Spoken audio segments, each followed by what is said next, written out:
जय हिंद दोस्तों, कैसे हैं आप सब। आई होप कि अच्छे ही होंगे। मैं आशीष पांडे स्वागत करता हूं आप सभी का आपके अपने यूट्यूब चैनल स्टडी विद आशु में। जैसा कि आप सबको पता है, प्रत्येक दिन सुबह 9 बजे हम लोग करंट अफेयर की क्लास देखते हैं, जिसमें हम लोग बात करते हैं अंतरराष्ट्रीय संबंध से रिलेटेड किसी लेटेस्ट टॉपिक के बारे में। तो आज का जो टॉपिक है, आप लोगों ने थंबनेल में देख लिया होगा, हम लोग बात करने वाले हैं इस्तांबुल नहर के बारे में, जो कि टर्की में है।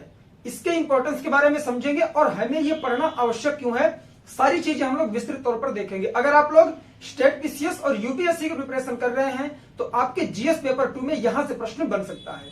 तो चलिए आते हैं टॉपिक पर, समझने का प्रयास करते हैं। वीडियो स्टार्ट करने से पहले मैं आप लोगों को एक चीज बता दूं कि अगर आप लोगों को अपना जीएस पेपर 2 एकदम स्ट्रांग करना है तो जो मेरे डेली के करंट अफेयर के वीडियोस आते हैं, जैसा कि आज भी है, इसे देखना मत भूलिएगा, क्योंकि यहां से बहुत सारे प्रश्न डायरेक्ट आपके प्रीलिम्स में पूछे जाने वाले हैं। ठीक, तो इस वजह से इस वीडियो को भी लास्ट तक जरूर देखिएगा, ये मेरी रिक्वेस्ट है, क्योंकि इस वीडियो के माध्यम से हम लोग समझेंगे ब्लैक सी को, मरमरा सी को और एजियन सी को, और साथ ही साथ मेडिटेरियन सी को भी समझेंगे। ठीक, भूमध्य सागर, एजियन सागर, मरमरा सागर और काला सागर, इन चारों सागरों की इंपॉर्टेंस के बारे में समझेंगे। साथ ही समझेंगे कि यह जो नहर बनाई जा रही है, इस्तांबुल नहर, यह क्यों बनाई जा रही है, किसके बीच में बनाई जा रही है, इससे क्या क्या फायदे हो सकते हैं, अगर यह बनाई जा रही है तो टर्की में इसका विरोध क्यों हो रहा है, सारी चीजों पर डीपली हम लोग बात करेंगे। ठीक, चलिए आते हैं अब टॉपिक पर। सबसे पहले समझते हैं कि यह नहर बनाई कहां जा रही है। उसके पहले मैं आप लोगों से एक चीज कहना भूल गया, जैसा कि प्रत्येक वीडियो में मैं बोलता हूं, मैं जब आप लोगों को वीडियो बताता हूं या फिर यहां पर शूट करता हूं तो यहां पर इतना स्पेस नहीं होता। आप सबको पता है व्हाइट बोर्ड है, यहां मैं आप लोगों को वर्ड मैप नहीं दिखा सकता या फिर कोई इमेज नहीं दिखा सकता। ठीक, मुझे तो सारी चीजें इसमें प्रेजेंट टाइम में पता है, क्योंकि मैं वीडियो खुद शूट कर रहा हूं कि मरमरा सी कहां पर है और ब्लैक सी कहां पर है, साथ ही साथ मेडिटेरियन सी कहां है, एजियन सी कहां पर है। तो आप लोग जब भी वीडियोस मेरे देखा करिए, कोई भी टॉपिक हो इंटरनेशनल रिलेशनशिप से रिलेटेड, तो आप लोग अपने पास वर्ड मैप जरूर रखा करिए। मैं ऐसे ही एक्सप्लेन करूंगा, एग्जांपल बोर्ड पर दूंगा, बट आप लोग अगर अगर अपने पास वर्ड का मैप रखे रहेंगे तो चीजें जल्दी क्लियर होंगी। चलिए समझने का प्रयास करते हैं। सबसे पहले समझते हैं कि इस्तांबुल नहर बनाई कहां जा रही है। आप सबको पता होगा कि काला सागर को मरमरा सागर से कौन सी जल संधि जोड़ती है, तो उसका नाम है बॉस्फोरस जल संधि। ठीक, बॉस्फोरस स्ट्रेट बोलते हैं उसको। ठीक, तो वो पहले से है जो कहां को, काला सागर को मरमरा सागर से जोड़ता है। लेकिन प्रेजेंट टाइम में टर्की के द्वारा क्या किया जा रहा है, एक नहर का निर्माण किया जा रहा है जो क्या करेगा, काला सागर को मरमरा सागर से ही जोड़ेगा। अब बात आती है कि जब पहले से बॉस्फोरस जल संधि वहां पर है तो यह जल संधि या फिर यह नहर बनाने की आवश्यकता क्यों पड़ी। तो इसके लिए हम लोगों को थोड़ी चीजें समझने की जरूरत है। क्या है वो, देखिए, जो प्राकृतिक तौर पर जल संधियां बनाई जाती हैं उस पर किसी का अधिकार नहीं होता है। एग्जाम्पल के तौर पर अगर हम लोग देखें मलक्का जल संधि या फिर जिब्राल्टर जल संधि, पनामा स्थल संधि, कई सारी जल संधियां जो एक सागर से दूसरे सागर को जोड़ती हैं। जल संधि कहते किसे हैं, एक बहुत बड़े, जहां पर जल का जमाव हो, जल हो या फिर सागर हो, उससे दूसरे सागर या महासागर से जोड़ने के लिए जो सकरा रास्ता होता है उसे हम लोग बोलते हैं जल संधियां। ठीक, या फिर उसे हम लोग स्ट्रेट बोलते हैं। ठीक है, तो क्या हुआ है कि देखिए, यहां पहले आप लोग देखिए, हम लोग एग्जांपल देखेंगे। मान लीजिए कि यह क्या है, ब्लैक सी है और यह है आपका मरमरा सी, इसके नीचे एजियन सी है और इसके नीचे है भूमध्य सागर, मेडिटेरियन सी। तो यह जो जल संधि बनाई जा रही है, यहां टर्की है ऐसे करके, तो इसी बीच से निकली है बॉस्फोरस जल संधि। ठीक, जो पहले से है, जो कहां को, काला सागर को मरमरा सागर से जोड़ती है। लेकिन प्रेजेंट टाइम में यहां से ऐसे करके एक नहर निकाली जा रही है टर्की के द्वारा, तुर्की के द्वारा। तुर्की में गवर्नमेंट किसकी है, तो रसफ अर्दगन की गवर्नमेंट वहां पर बनी हुई है। क्या हुआ है, इस पर राजनीतिक मुद्दा भी है, समझने का प्रयास करते हैं। देखिए हुआ क्या कि रसफ अर्दगन पिछले 20 सालों से वहां पर प्राइम मिनिस्टर हैं, लेकिन प्रेजेंट टाइम में उनकी सत्ता जाने वाली है। उन्होंने क्या किया, 2023 में चुनाव होने वाला है, उन्होंने जनमत करवाया तो इन्हें केवल 30% लोगों ने ही सपोर्ट किया। तो इन्होंने एक गेम खेला कि क्यों ना मैं कुछ एक ऐसा बड़ा प्रोजेक्ट लेकर आऊं जिसकी वजह से सारी पब्लिक मेरी तरफ हो जाए। तो इन्होंने यह संधि रखा। अब बात वो फिर से निकल के आती है कि जब यहां पहले से बॉस्फोरस जल संधि है तो यह इस्तांबुल नहर बनाने की जरूरत क्यों पड़ी। देखिए, मैंने बताया कि जो भी प्राकृतिक जल संधियां होती हैं उस पर किसी का अधिकार नहीं होता, कोई इस पर रॉयल्टी नहीं ले सकता है। लेकिन जो खुद से बनाई जाती हैं उन पर आप रॉयल्टी वसूल सकते हैं। जा तो टर्की के बीच से रही है, लेकिन टर्की का इस पर कोई अधिकार नहीं था। टर्की इस पर एक भी रुपए शुल्क या टैरिफ नहीं ले पाता था। और इसने क्या किया कि जब अलग से यहां बनाएगा खुद से, तो इस पर जायज सी बात है पेड कर देगा इसको, ठीक। इस पर वो कुछ ना कुछ रुपए या कुछ ना कुछ डॉलर लेगा। तो इससे टर्की को बहुत ज्यादा मात्रा में आर्थिक लाभ हो सकता है। अब बात आती है कि सर काला सी और मरमरा सी इतना इंपॉर्टेंट क्यों है? क्योंकि जो ब्लैक सी है, काला सी, यह रसिया से जोड़ता है, सारी कंट्रियों को रसिया से जोड़ता है। और रसिया अगर आपको जाना है, वहां से ट्रेड करना है, तो आपको बॉस्फोरस जल संधि होकर जाना पड़ता है। आपको यह जानकर आश्चर्य होगा कि एक साल में 50,000 से ज्यादा जलपोत वहां से निकलते हैं, ठीक। जलपोत कितने? 50,000 से ज्यादा वहां से निकलते हैं। उन्हें वेट करना पड़ता है, लाइनें लगती हैं वहां पर, ठीक, जबकि पैसा नहीं लगता है वहां फिर भी। तो इसने क्या किया कि यहां अलग से दे दिया। और यह केवल कितनी 45 किलोमीटर लंबी नहर है बस, जो सीधे जोड़ देगी कहां से? काला सागर को मरमरा सागर से। फिर मरमरा सागर जुड़ जाता है किससे? एजियन सागर से। और एजियन सागर जुड़ जाता है किससे? देखिए जैसे मैंने यहां बनाया है, काला सागर, मरमरा सागर, एजियन सागर और यहां मेडिटेरियन सागर, ये सॉरी मेडिटेरियन सी, ठीक, जिसे भूमध्य सागर बोलते हैं। तो ये चारों जुड़ जाते हैं। अगर भूमध्य सागर से यहां पर रसिया है, अगर आपको रसिया जाना है तो यहां से होके जाना पड़ेगा। तो टर्की ने गेम अच्छा खेला है। अगर इसकी रणनीति सही साबित होती है तो बहुत अच्छी खासी इनकम हो सकती है। अब बात आती है क्या सर रसिया में कौन सी ऐसी चीज है जिसका इतना ट्रेड होता है, इतनी जहाजें जाती हैं? तो आप सबको पता होगा रसिया ज्यादा से ज्यादा मात्रा में तेल और गैस, प्राकृतिक गैस का वह क्या करता है? प्रोडक्शन करता है, ठीक। लेकिन अगर वर्तमान समय में देखें तो रसिया द्वारा क्या किया जा रहा है कि वह पाइपलाइन के माध्यम से भी भेज रहा है, ठीक। क्या गैस से दूसरी कंट्रियों में पाइपलाइन के माध्यम से भी भेज रहा है। आज के 4-5 महीने आप लोगों ने पहले देखा होगा तो जर्मनी को इसने एक पाइपलाइन दी थी जिसका नाम क्या था? नॉर्ड स्ट्रीम नाम की, ठीक। तो वैसे भी यह इंपॉर्टेंट है, बहुत सारी जलपोते जाती हैं। तो अब बात आती है क्या टर्की का इस पर कोई अधिकार नहीं था? बॉस्फोरस पर अधिकार था। हुआ क्या? 1936 में टर्की ने कहा कि मैं यहां से किसी को नहीं जाने दूंगा। अगर आप जाओगे तो आपको टैरिफ देना पड़ेगा, प्रशुल्क देना पड़ेगा हमें। रसिया ने एक्शन ले लिया, अगर तुम ऐसा करोगे मैं तुम पर अटैक कर दूंगा।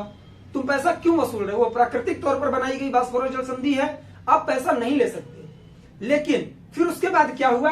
एक समझौता होता है, मॉन्ट्रक्स कन्वेंशन 1936 में होता है। और इसमें यह निर्णय निकाला जाता है कि जितने जलपोत जाएंगे उनसे टर्की पैसा नहीं लेगा। लेकिन अगर कोई युद्ध पोत जाता है, मतलब कि जो सागरों महासागरों में जैसे पनडुब्बियां वगैरह होती हैं और बहुत सारे जहाज होते हैं जो लड़ाकू होते हैं, अगर वो यहां से निकलेंगे तो बिना टर्की के आदेश से, बिना टर्की को पैसे दिए आप आगे नहीं जा सकते हैं। तो यह किसके माध्यम से हुआ था? मॉन्ट्रक्स कन्वेंशन के माध्यम से। याद रखेंगे 1936 में हुआ था, ठीक।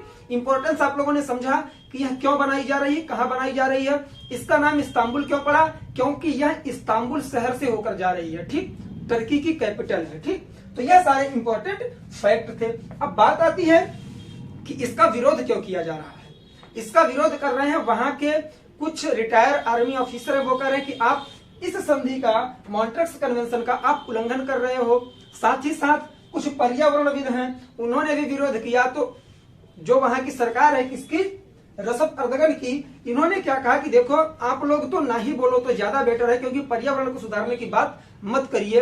प्रेजेंट टाइम में मरमरा सी में सबसे ज्यादा प्रॉब्लम जो है वो सी स्नॉट की है। सी स्नॉट मतलब कि बहुत ज्यादा गंदगी वहां पर आई हुई है, ठीक, झाग बहुत ज्यादा निकला हुआ है। आप लोगों ने महीने भर पहले न्यूज में देखा होगा। तो इन्होंने कहा कि अगर मैं ब्लैक सी से ज्यादा मात्रा में पानी लाकर मरमरा सी में छोड़ूंगा तो यहाँ पर जो गंदगी है वो भी साफ हो सकती है, ठीक। बहुत सारे इंपॉर्टेंट फैक्ट हैं, एक एक करके समझने का प्रयास करेंगे। मुझे जहां तक लगता है कि आप लोग इसकी समरी समझ गए होंगे, चीजें आपके माइंड में सेट हो गई होंगी। अब हम लोग बोर्ड पर चलते हैं, एक एक पॉइंट समझते हैं, ठीक। क्या हुआ? तुर्की के राष्ट्रपति रसफ अर्दगन ने प्रस्ताव रखा किसके? इस्तांबुल नहर के बनाने की। यह काला सागर को मरमरा सागर से जोड़ेगी। हम लोगों ने यहाँ पर देखा प्रमुख जल संधियां इंपॉर्टेंट हैं, याद रखिएगा। जो ब्लैक सी को मरमरा सी से जोड़ता है बॉस्फोरस, जो मैंने अभी बताया, इसी के बगल में ही बनाई जा रही है कौन सी? इस्तांबुल नहर। मरमरा सागर को एजियन सागर से जोड़ता है डार्डेनेलस। कौन सा? डार्डेनेलस जल संधि, ठीक, याद रखेंगे। अब हम लोग समझेंगे इस्तांबुल नहर के प्रमुख तथ्य, मतलब जो इस्तांबुल नहर बनाई जा रही है इसके इंपॉर्टेंट फैक्ट कौन कौन से हैं। तो इसकी टोटल लेंथ कितनी है? लंबाई 45 किलोमीटर, ठीक। चौड़ाई कितनी है? 275 मीटर। अब इसे ऐसे समझिए कि जो जलपोत होते हैं ज्यादा से ज्यादा वो 300-350 मीटर लंबे होते हैं, लेकिन यह 275 मीटर चौड़ा बनाया गया है। इसका मतलब यह है कि इसमें 2 से 3 जहाज एक साथ निकल सकते हैं। ठीक, क्षमता इसकी कितनी है? तो एक दिन में कम से कम 160 जलपोत यहां से जा सकते हैं। टोटल लागत कितनी आ रही है, कॉस्ट? तो $15 बिलियन इस पर लागत आ रही है और समय 6 वर्ष के करीब लगेगा इसे बनाए जाने में। इस्तांबुल नहर के महत्व के बारे में अगर हम लोग समझे तो तुर्की की आय में वृद्धि होगी, नाटो सदस्यों को लाभ होगा। अब एक नया वर्ड निकल के आया, जो पुराने स्टूडेंट्स हैं वो समझ रहे होंगे, जो नए हैं मैं थोड़ा बता दूं आप लोगों को। नाटो एक संगठन है जिसका फुल फॉर्म होता है नॉर्थ अटलांटिक ट्रीटी ऑर्गेनाइजेशन। ठीक, उत्तरी अटलांटिक संधि समझौता या फिर संगठन। वह क्या है, उसमें कुल 30 कंट्रियां हैं और वो आपस में एक तरह से पैक्ट करते हैं कि अगर कोई भी ट्रेड करना है या किसी पर अटैक करना है तो बिना एक दूसरे की सहमति के हम नहीं कर सकते हैं, जो मेंबर कंट्रियां हैं। ठीक, उसकी प्रमुखता किसने की थी? यूएसए ने की थी, तो टर्की भी उसका मेंबर है। अब बात आती है कि जैसे उसके जो मेंबर हैं, जैसे फ्रांस हो गया, इटली, जर्मनी, अगर इनमें से कोई भी कंट्री रसिया पर अटैक करना चाहे तो क्या होगा? इन्होंने, जो यहाँ के राष्ट्रपति हैं रसफ अर्दगन ने कहा कि जो मेरे नाटो मेंबर हैं मैं उनकी हेल्प कर रहा हूं, अगर कोई रसिया पर अटैक करना चाहे तो वो इधर से ना जाकर, बास्फोरस जल संधि से न जाकर, इस्तांबुल नहर के माध्यम से वो सीधे ब्लैक सागर को, सॉरी, काला सागर में पहुंच जाएगा, ब्लैक सी में, और वहां से जाकर रसिया पर अटैक कर सकता है। ठीक, तो नाटो एक संगठन है जिसका मेंबर टर्की भी है। ठीक, अब तुर्की में विरोध क्यों हो रहा है इसका? 101 रिटायर्ड सैन्य अधिकारियों ने विरोध किया। किस बेस पर? मॉन्ट्रेक्स कन्वेंशन जो 1936 में हुआ था, इसे मैंने आप लोगों को बताया। क्या हुआ, टर्की ने 1936 में सारी जहाजों को रोक दिया कि मैं नहीं जाने दूंगा जब तक आप मुझे कुछ पेड नहीं करोगे। रसिया ने इसका विरोध किया और एक समझौता हुआ, मॉन्ट्रेक्स कन्वेंशन, और यहां बात रखी गई कि जो मतलब कि व्यापारिक जहाज होंगे वो तो ₹1 नहीं देंगे। क्यों? क्योंकि यह प्राकृतिक जल संधि है, लेकिन जो युद्ध पोत होंगे किसी भी कंट्री के, अगर यहां से निकलना चाहेंगे तो उन्हें पेड करना पड़ेगा। किसको? टर्की को। टर्की को कुछ पैसे वो देंगे तब जा सकते हैं। ये इंपॉर्टेंट है, याद रखिएगा। मॉन्ट्रेक्स कन्वेंशन डायरेक्ट पूछा जा सकता है आपसे। ठीक, पर्यावरणविद लोगों ने क्या किया? इसका विरोध किया। इन्होंने कहा कि अगर आप यहाँ नहर बनाओगे बहुत ज्यादा मात्रा में एनवायरमेंट को क्षति पहुंचेगी। तो वहां के राष्ट्रपति ने पहले ही कह दिया कि आप लोग चुप रहें, ज्यादा बेटर है। क्यों? क्योंकि प्रेजेंट टाइम में मरमरा सी में क्या हुआ है, सी स्नॉट की प्रॉब्लम बहुत ज्यादा हो चुकी है। सी स्नॉट मतलब कि जो वहां का जल है उसमें बहुत ज्यादा मात्रा में झाग उत्पन्न हो गया, गंदगी हो गई है। ठीक, कुछ भी नहीं दिखता वहां पर। तो इन्होंने कहा कि अगर जब हम यहाँ नहर बनाएंगे, नहर यहाँ से ऐसे आके यहाँ जुड़ेगी, तो जो बास्फोरस जल संधि से वाटर आ रहा है कहाँ का? ब्लैक सी का, वो तो है ही, लेकिन इस नहर के माध्यम से भी ज्यादा मात्रा में आएगा तो यहाँ की गंदगी भी साफ हो सकती है। ठीक, और फिर इनका विरोध हुआ कि आवागमन भी कम हो सकता है, क्योंकि पिछले साल केवल 36,000 जहाजें वहां से गुजरी, पहले 50 जाती थी। तो उसका रीजन मैं आप लोगों को बता दूं कि प्रेजेंट टाइम में ये जो जहाजें जाती है, मैंने पहले ही बताया, रसिया से ट्रेड करती हैं। किस चीज का? प्राकृतिक गैस का और फिर तेल का।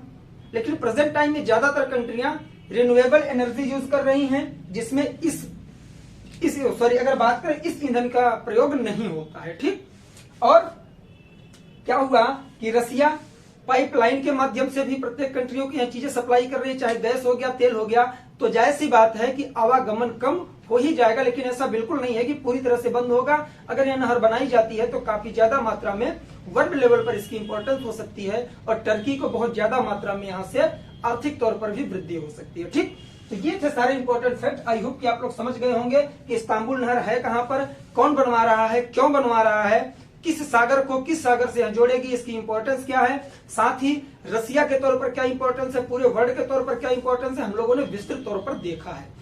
ये चीजें जरूर याद रखिएगा। यहां से मैं श्योर हूं कि प्रश्न बन सकता है, चाहे छोटा एग्जाम हो चाहे यूपीएससी प्रीलिम्स में, कि काला सागर, मरमरा सागर, एजियन सागर और भूमध्य सागर ये सब न्यूज में बने हुए हैं, तो यहां से प्रश्न बन सकता है। जल संधियां आप लोग सारी याद कर लेंगे। मैं जब जियोग्राफी की वीडियो शूट कर रहा था, वर्ल्ड जियोग्राफी की, तो उसमें मैंने एक स्पेशल लेक्चर दिया है, विश्व की प्रमुख जल संधियां। ठीक, उसका हो सकेगा तो मैं आप लोगों को लिंक दे दूंगा वीडियो के डिस्क्रिप्शन में, वो जरूर देख लीजिएगा। या सारी जल संधियां वहां पर मिलेंगी और आप लोग उसे जीके के तौर पर याद कर लेंगे, क्योंकि प्रीलिम्स में ऐसे प्रश्न पूछे जा सकते हैं। प्रश्न वही बनता है जो करंट का इशू होता है। ठीक, तो आई होप कि यह वीडियो आप लोगों को पसंद आया होगा। आज के लिए बस इतना ही, मिलेंगे नेक्स्ट वीडियो में तब तक के लिए जय हिंद, जय भारत, बाय बाय। आप लोग अपना ख्याल रखें और पढ़ाई लिखाई करते रहें।